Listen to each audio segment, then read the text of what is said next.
Good evening, everybody. Welcome to tonight's post-match press conference. We have head coach Pascal Jansen. If we have any questions, please raise your hand. We'll get started with Shane. Hi, Pascal. Shane from AM New York. A tough result in the end. Can you talk about what happened in injury time? It looked like you guys were kind of drifting towards a win, and then I guess a goal from long range goes in. Can you just talk about, I guess, what happened in injury time? I think if you summarize the last 15 minutes or so, then the control in possession was lost. We were losing too many easy passes. Try to keep a rhythm which stays in your advantage in order to play it until the end.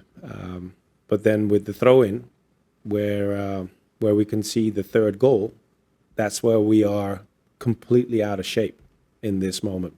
We're not structured well enough. Takes too long. It's too casual, and you get punished. And then, obviously, the 7 minutes come from somewhere. I asked the fourth official where they came from, and he said it was with the VAR moment. Took like 2.5 minutes or so. So you know one thing. Put yourself in their shoes. They're gonna go. If they concede the fifth, it's okay for them. But if they can get that fourth or one moment, and that's what they got. And unfortunately, we conceded a penalty, but it's basically what happened in the last 15 minutes or so, which I'm very unsatisfied with. JR. Hey, Coach. JR DeBart, Blue City Radio.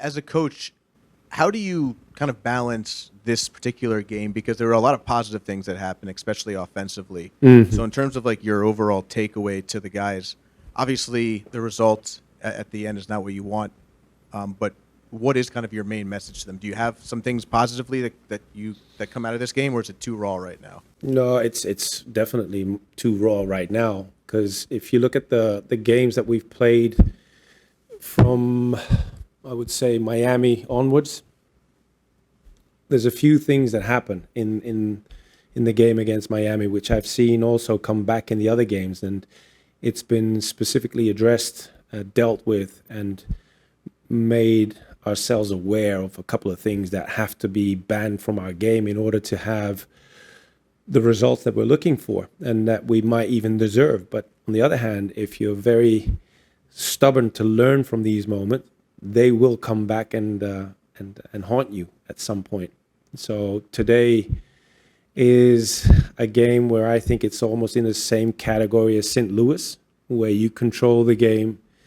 It's almost the same as Charlotte last week, Citi Field. You control the game. You have enough opportunities to build a strong lead.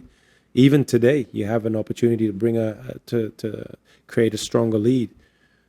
But like I said to your colleague just now, when you see what happens in the last 15 minutes, that is something that is simply not possible in how we approach our game. I said to the guys also after the game, last season we were one of the most solid teams out of possession. We created pretty decent, scored a couple of goals, but we were also very hard to beat because we didn't concede as much. But if you see today, it's something you, how do you say this? You call upon yourself. You create this anxiety yourself. Andrew, go ahead. Hi, I'm Andrew Lee with New York Soccer Journal. You went with the same starting 11 as the game against Charlotte, Mm-hmm. and knowing that this is a period where a lot of teams are playing like the 3-game weeks that you guys are playing, Mm-hmm. do you think that the physical element factors into the way that the end of the game played out too, where you guys are just kind of either running out of gas or just getting tired or fatigue? It all play into that? All the subs were already done it, so I don't think so. There's a couple of things. We're in a busy schedule, that's a fact. But in the way we approach our schedule, how we prepare our guys to play, is based on 40 to 50 games a year. And so that shouldn't be any problem. This is the first time that we have a midweek game in the MLS. Shouldn't be a problem. the first 11 that started played a very strong match overall against Charlotte, looking at the positives. And we wanted to build and continue on that. And you could see throughout the game that was, I think, a good choice made. Once we go into the final part of the game, again, the subs are coming on. Thales, important goal because he gave us a little breathing space. But like I said, if you concede the way we did today, because we scored 4 goals, that should be way enough to win a game. And conceding 4 goals the way we did is something that is something I can't just wrap my head around just yet. Shane? You talked about the last 15 minutes, but I guess for the first 2 goals that Cincinnati scored, are they particularly disappointing, considering how dominant you guys were in the first half and maybe the first 10 minutes of the second half? Yeah. They're 2 good finishes, but if you look back, he's a lot of space inside the penalty area. For both of No, them. I couldn't agree more. The first one came out of nowhere. But Denke is their DP. He knows what to do with this type of space and a quality cross that the delivery that he got.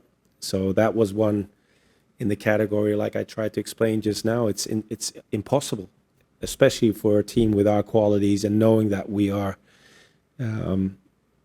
perfectly capable of dealing with these type of situations. And the second goal, that comes from a set piece.